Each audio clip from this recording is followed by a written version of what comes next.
Assalamualaikum warahmatullahi wabarakatuh.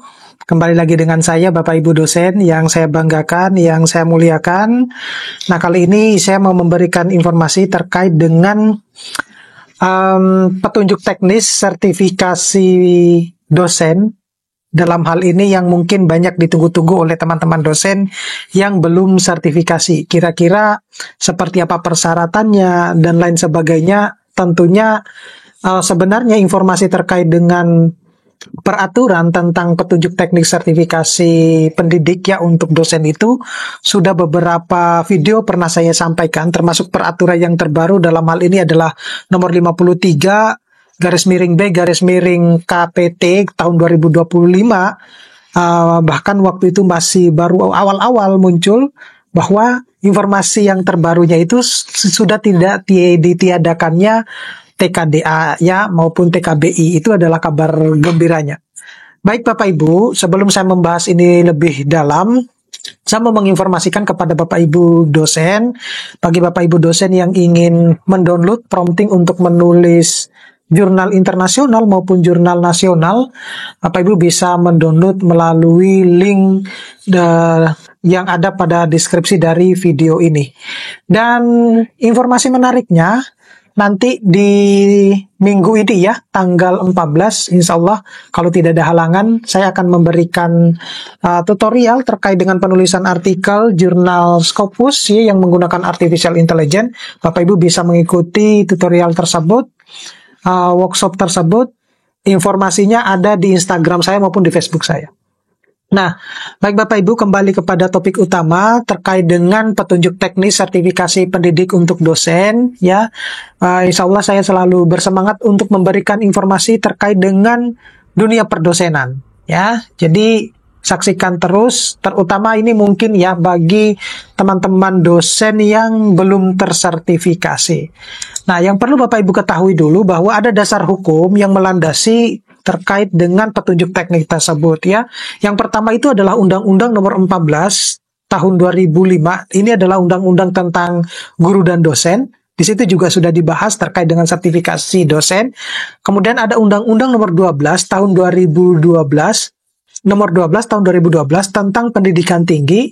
Selanjutnya adalah Peraturan Pemerintah Nomor 37 tahun 2009 khusus untuk tentang dosen saja, dan regulasi lain yang memayungi terhadap kebijakan untuk khusus untuk petunjuk teknis, dalam hal ini yang nomor 53 tahun 2025 tersebut. Nah, tujuannya sebenarnya untuk apa? Tujuannya yaitu untuk menilai sebenarnya profesionalismenya kita sebagai seorang dosen itu memiliki kelayakan sejauh mana sih gitu dalam menjalankan tugas-tugas terutama yang berkaitan dengan tugas tridharma. Nah, kemudian melindungi profesi dosen sebagai pembelajaran di perguruan tinggi. Ya, kita seperti kita ketahui bahwa aktivitas kegiatan kita itu kan tidak jauh-jauh dari universitas ya, sehingga untuk kegiatan-kegiatan yang berkaitan dengan kegiatan tridharma, kita juga memerlukan perlindungan nih terhadap kita sebagai aktivasi sebagai seorang dosen. Kemudian meningkatkan proses dan hasil pendidikan itu sendiri.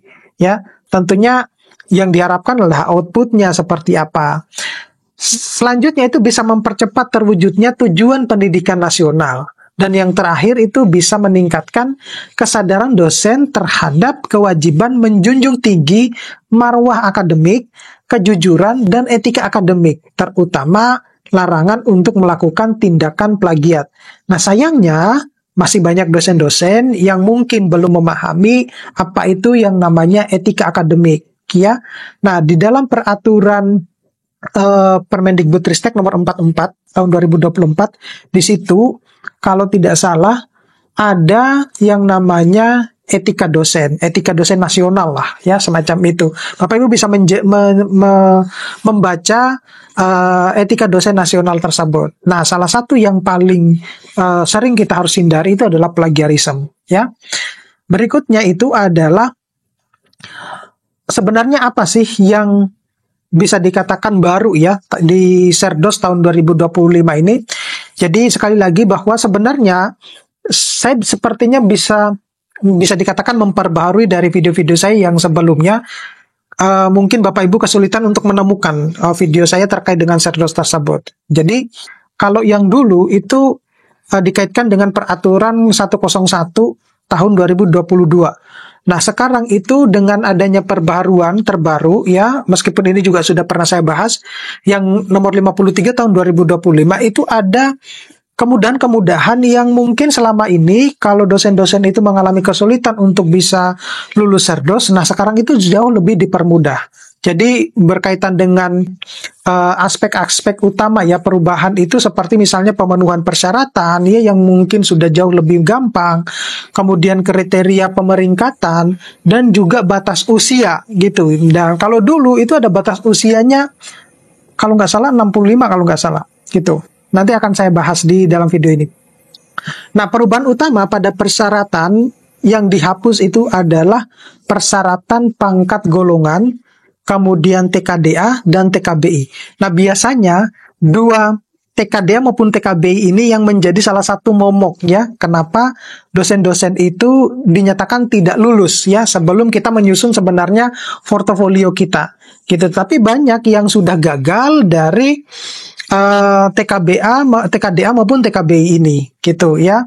Nah, jadi sekarang itu justru lebih dipermudah gitu. Jadi itu pada peraturan yang terbaru persyaratan pangkat ataupun golongan ruang serta TKDA dan TKB itu sudah dihapus. Jadi kalau Bapak Ibu masih bertanya bahwa apakah nanti di dalam proses sertifikasi dosen, tes sertifikasi dosen, apakah masih dibutuhkan TKDA maupun TKBI?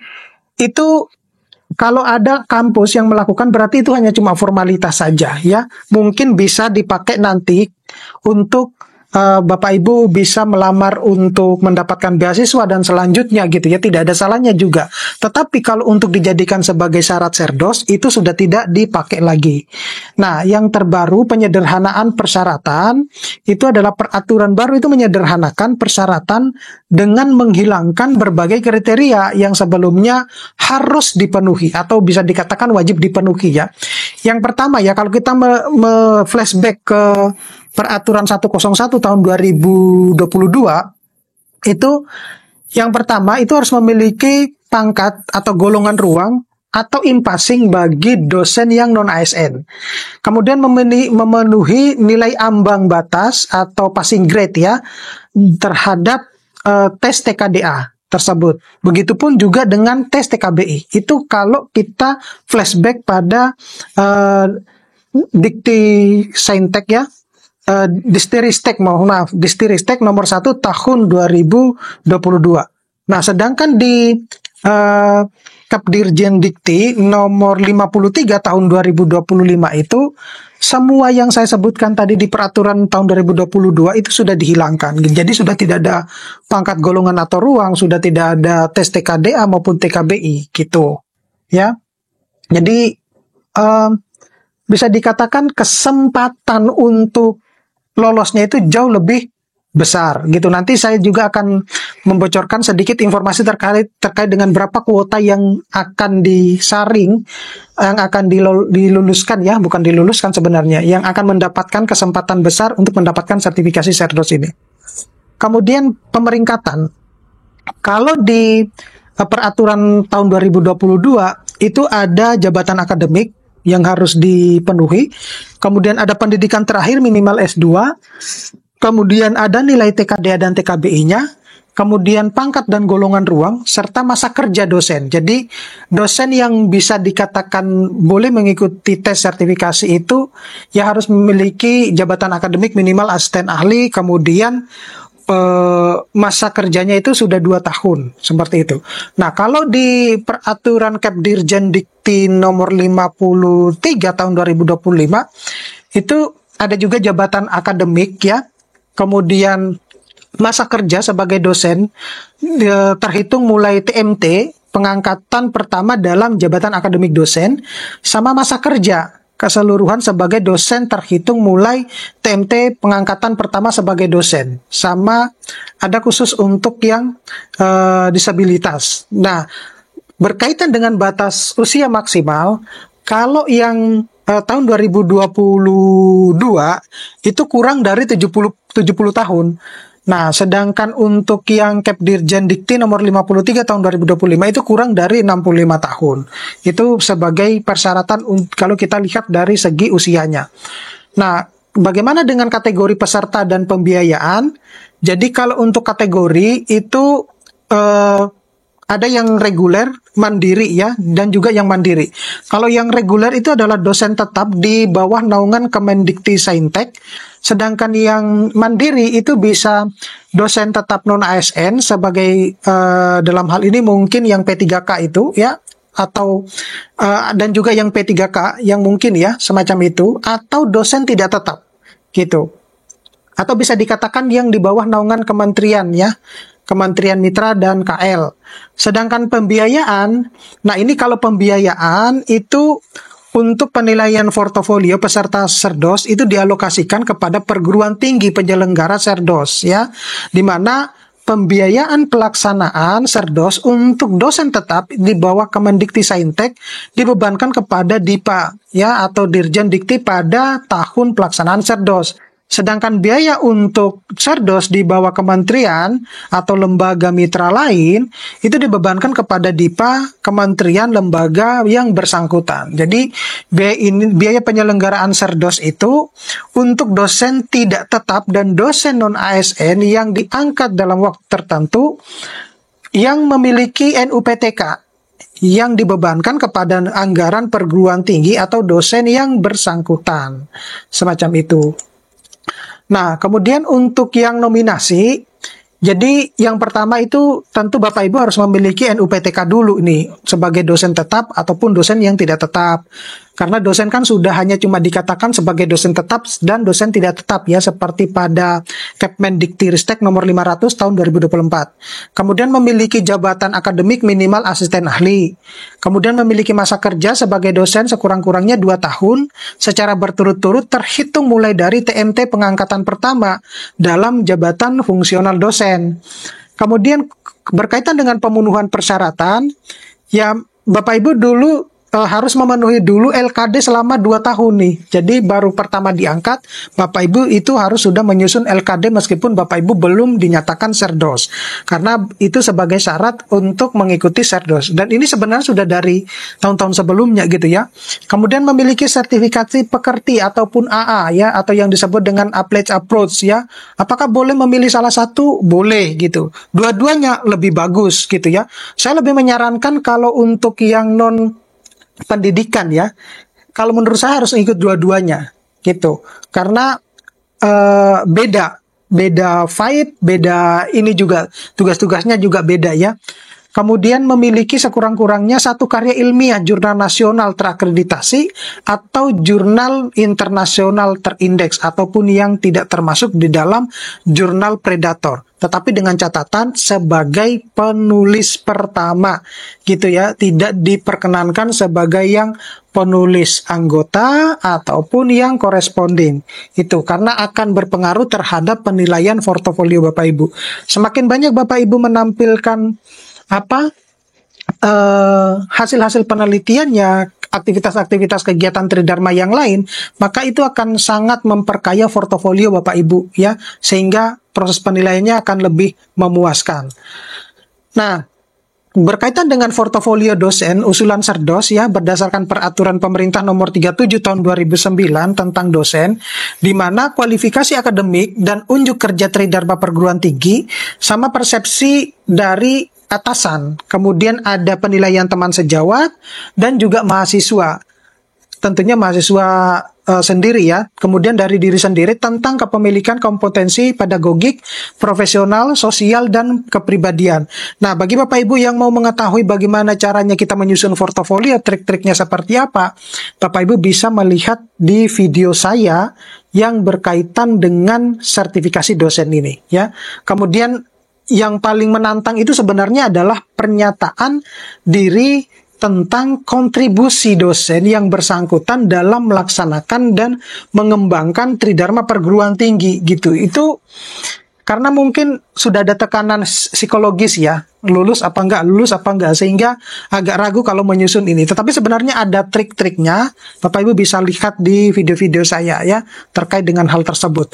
Kemudian dokumen pendukung, kalau dokumen pendukung itu untuk yang T1 ya, T1 itu ada yang dokumen daftar riwayat hidup, kemudian dokumen ijazah, kemudian dokumen keputusan jabatan fungsional dosen tetap, ada laporan LKD selama 2 tahun berturut-turut, sama dokumen sertifikasi pekerti ataupun AA. Nah, kalau ditanya bahwa bagaimana dengan dokumen LKD itu meskipun 2 tahun tapi tidak berturut-turut, kalau menurut saya sih oke ya, tetap oke, tetapi harus diberikan alasan kenapa kok tidak misalnya terpotong pada semester tertentu gitu. Nah, mungkin apakah ada yang tidak memenuhi atau seperti apa? Nah, Bapak Ibu bisa menjelaskan nanti di portofolionya. Kemudian untuk yang T2 itu sudah data pada penilaian persepsi maupun dokumen pernyataan dari dosen dalam unjuk kerja Tridharma perguruan tinggi. Jadi seleksinya itu adalah T1 dulu, baru yang masuk ke T2-nya gitu ya. Nah, berikutnya, kalau berkaitan nanti dengan alur ya, bagaimana alur dari perjalanan sertifikasi dosen itu nanti akan saya jelaskan pada next video. Tetapi informasi yang terpenting ini adalah berkaitan dengan kelulusan ya. Peserta yang dinyatakan lulus ya, jika memenuhi kriteria sebagai berikut. Perhatikan Bapak Ibu, yang pertama itu lulus dari penilaian persepsi, kemudian lulus dari penilaian pernyataan diri dosen oleh asesor, dan lulus sebagai penilaian akhir portofolio. Jadi ada 3 komponen. Nah, sedangkan bagi peserta yang dinyatakan tidak lulus, ya tentunya adalah tidak memenuhi kriteria dari penilaian minimal, ya, terkait dengan penilaian deskripsi diri ya atau pernyataan diri. Kemudian tidak menyelesaikan seluruh rangkaian dari kegiatan serdos tersebut. Ya, misalnya dari T1 itu dia tidak mengumpulkan semuanya ataupun pernyataan dirinya juga tidak lengkap, semacam itulah. Kemudian terindikasi tindak plagiat atau pemalsuan dokumen, terutama di dalam penyusunan deskripsi diri. Jadi Bapak Ibu jangan sungkan-sungkan untuk bertanya kepada teman-teman dosennya yang sudah serdos ya, yang sudah lulus gitulah. Nah, untuk mengecek kira-kira deskripsi dirinya atau pernyataan dirinya itu sudah bagus atau bagaimana. Dan seringkali untuk mengecek plagiarismenya ya. Di video saya yang terkait dengan serdos saya juga sudah memberikan trik biar nanti Bapak Ibu itu terhindar dari plagiarisme gitu. Nanti Bapak Ibu bisa lihat di video saya tersebut ya. Nah, berkaitan dengan berapa sih kuota serdos untuk tahun 2025? Jadi kuota serdos untuk tahun 2025 itu sekitar 15.000 dosen gitu. Jadi ya meskipun bisa dikatakan anggarannya cukup minim ya, tetapi Mendikti Saintek itu berusaha semaksimal mungkin biar nanti Bapak Ibu itu banyak yang tersaring di dalam atau banyak yang lolos ya dalam sertifikasi dosen ini. Oke, mudah-mudahan ini bisa bermanfaat buat teman-teman dosen. Nanti kita akan ketemu pada video-video berikutnya khusus untuk alur perjalanan sertifikasi dosen. Oke, saya akhiri. Assalamualaikum warahmatullahi wabarakatuh.